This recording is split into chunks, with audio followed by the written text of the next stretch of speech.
সঠিকভাবে এটাকে আমরা নির্বাচন দিকে নিয়ে যেতে চাই এবং একটি ষড়যন্ত্র চলছে।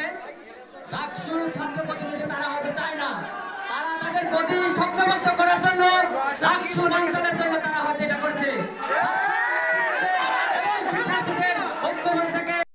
আমরা ডাকসু কেন্দ্রিক যে চিন্তা ভাবনা আমাদের আছে, আমরা সঠিকভাবে এটাকে আমরা নির্বাচন দিকে নিয়ে যেতে চাই এবং একটি ষড়যন্ত্র চলছে। ডাকসু ছাত্র প্রতিনিধি তারা হতে চায় না, তারা তাদের গতি শক্তপোক্ত করার জন্য ডাকসু অঞ্চলের জন্য তারা হয়তো এটা করছে। রক্তের সঙ্গে বেমিনি আমরা কেউই করতে পারবো না।